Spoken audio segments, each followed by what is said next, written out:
ایوانوں میں پاس ہونے کے بعد یہ صدر مملکت کو اسینٹ کے لیے بھیجا گیا، لیکن صدر مملکت نے یہ بل پارلیمان کی جوائنٹ سٹنگ کو میسج کے ساتھ واپس بھیجا ہے۔ میں اس معزز ایوان کے سامنے میسج پڑھے دیتا ہوں جی اور پھر میں اس کے جو جواب ہے سر اس میں بھی کچھ عرض کرنا چاہوں گا۔ جی پڑھیے جی۔ Sir, the message reads as under: on an in-depth consideration of the Supreme Court Practice and Procedure Bill 2023 to provide for the practice and procedure of the Supreme Court of Pakistan, the following aspects require due consideration.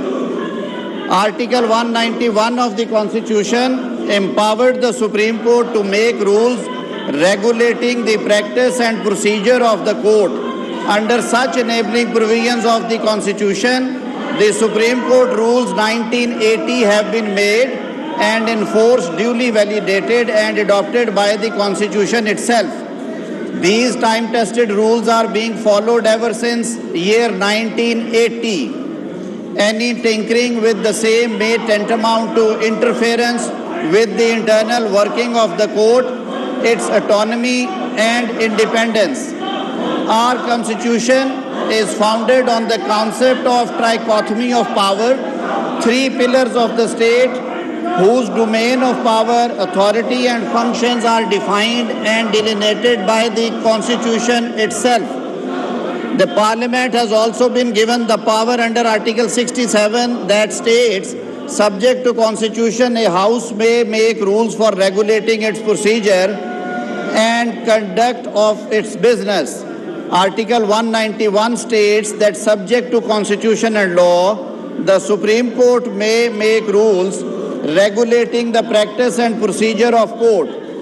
Article 67 and Article 191 are akin to each other and recognize the autonomy and independence of each respectively, barring interference of one into other's domain. Supreme Court of Pakistan is an independent institution as visualized by the founding fathers, that in the state of Pakistan, independence of judiciary shall be fully secured.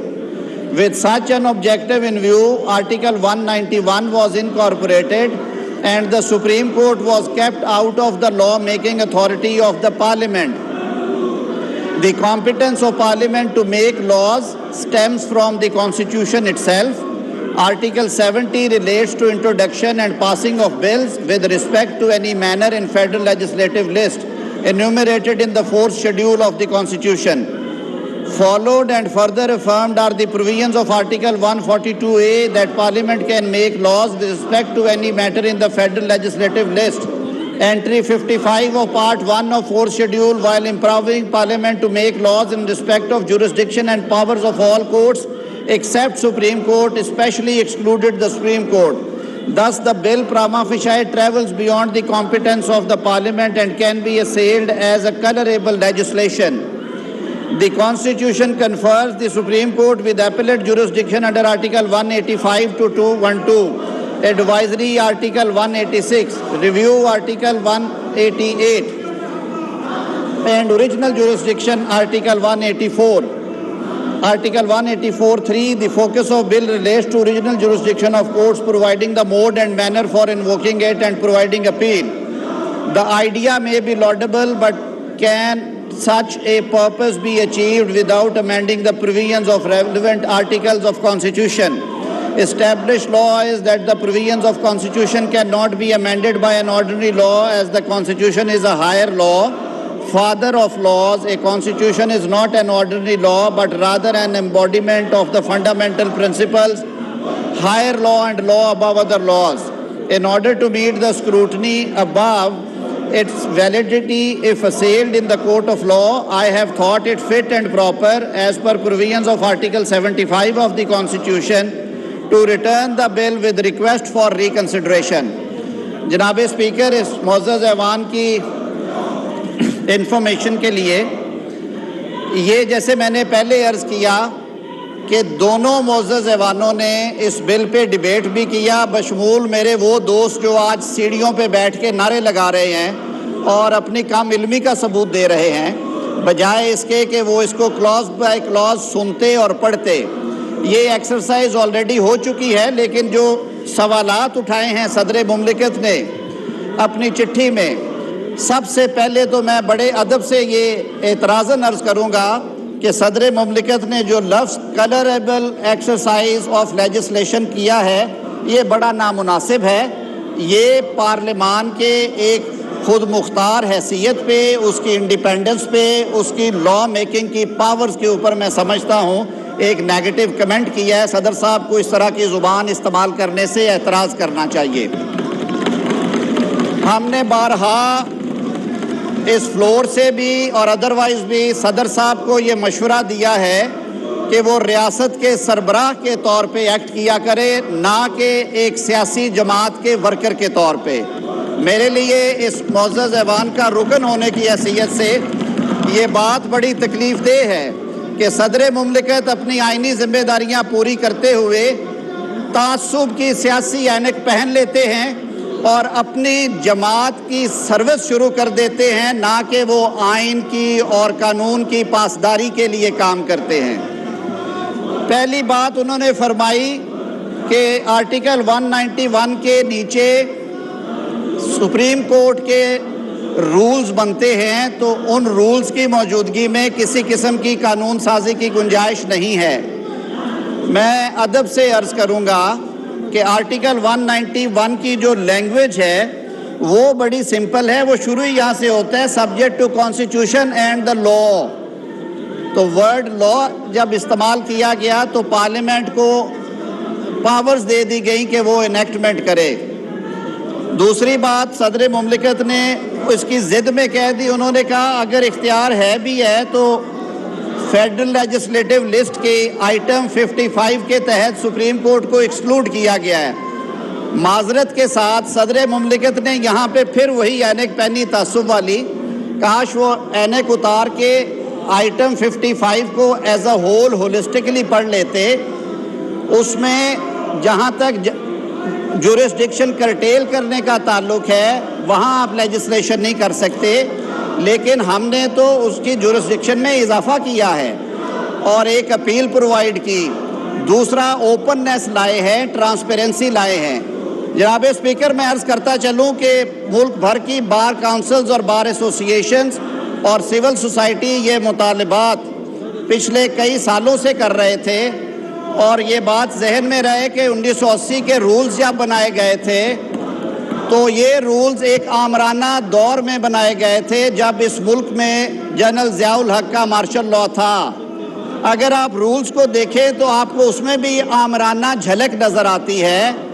طاقت کا سارا تر اختیار جو ہے وہ ایک شخص یعنی چیف جسٹس کو دے دیا گیا، جبکہ آئین پاکستان کہتا ہے کہ سپریم کورٹ چیف جسٹس اور اتنے دیگر جج صاحبان پہ مشتمل ہوگی جتنے جج صاحبان کا تعین ایک ایکٹ آف پارلیمنٹ کے ذریعے کیا جائے گا، اور اگر سپریم کورٹ کے ججز کی تعداد تک کا تعین ایکٹ آف پارلیمنٹ سے ہوتا ہے، اس معزز ایوان کے بنائے ہوئے قانون سے ہوتا ہے، تو کیا رولز آف پروسیجر 191 کے تابع وہ نہیں چھیڑے جا سکتے؟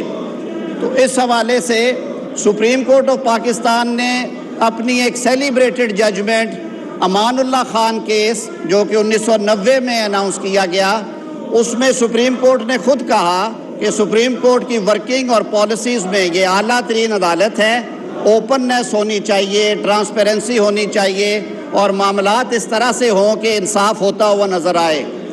بار کاؤنسلز، بار ایسوسییشنز اور سول سوسائٹی کے ان جائز مطالبات کو سامنے رکھتے ہوئے اور ماضی قریب میں سپریم کورٹ آف پاکستان سے اندر سے اٹھنے والی آوازیں جو کہ سپریم کورٹ اور پاکستان کے فیصلوں کے ذریعے ہم تک پہنچی، پاکستان کے 22 کروڑ عوام کے نمائندہ ایوان ہونے کے اور آئین پاکستان کے تحت قانون ساز ایوان ہونے کے حوالے سے اس معزز ایوان نے یہ قانون سازی کی، اور ان پروسیجرز اور رولز میں ٹرانسپیرنسی لانے کے لیے امپیریل کورٹ کا جو ایک تاثر پیدا ہوا ہے اس کو ختم کرنے کے لیے ون مین شو کی جو باتیں آئی ہیں ان کا اثر زائل کرنے کے لیے اور ایک شفاف طریقہ کار دینے کے لیے یہ صحیح کی گئی اور سوچ بچار کے بعد یہ قانون بنایا گیا۔ صدر مملکت نے یہ بھی کہا کہ یہ سپریم کورٹ یعنی کہ عدلیہ کی آزادی کے حوالے سے یہ اس میں انٹرفیئر کرتا ہے، جو میرے بھائی اور بہنیں بھی کہہ رہے ہیں۔ میں بڑے ادب سے عرض کروں گا کہ یہ تمام تر اختیارات سپریم کورٹ کے معزز جج صاحبان کو ہی دیے گئے ہیں۔ جو کام اکیلے چیف جسٹس کرتے تھے اب وہ نیکسٹ 2 سینئر موسٹ ججز کی مشاورت سے کریں گے۔ اس سے ادارے میں یگانگت کا اور اجتماعی سوچ کا جو کلچر ہے وہ بنے گا، اور ادارے کی جو ورکنگ ہے اس میں مزید ٹرانسپیرنسی آئے گی، انڈیپینڈنس آئے گی، اور اس قسم کے کرٹیسزم سے ادارہ محفوظ رہے گا۔ تو ان معروضات کے ساتھ میں یہ عرض کروں گا کہ کیونکہ دونوں ایوانوں نے بڑی سوچ بچار کے بعد یہ قانون پاس کیا، اس قانون کی پیسج کے بعد پرنٹ اور الیکٹرانک میڈیا کے ذریعے بار کاؤنسلز اور بار ایسوسیشنز کی قراردادوں کے ذریعے اس کو لارجلی اپریشیٹ کیا گیا اور کہا گیا کہ یہ وقت کی ضرورت تھی، اسے بہت پہلے ہو جانا چاہیے تھا۔ تو اس حوالے سے میری عرض یہ ایوان سے ہوگی کہ اس بل کو کنسیڈر کریں۔ اگر کوئی امینڈمنٹ مجھے بتایا گیا ہے آئی ہیں وہ دیکھ لی جائیں، اور جناب اسپیکر اگر آپ ہاؤس پہ کسی اور لیگل برین کو دینا چاہتے ہیں تو وہ بات کر لیں، میں پریزنٹ کر دوں گا۔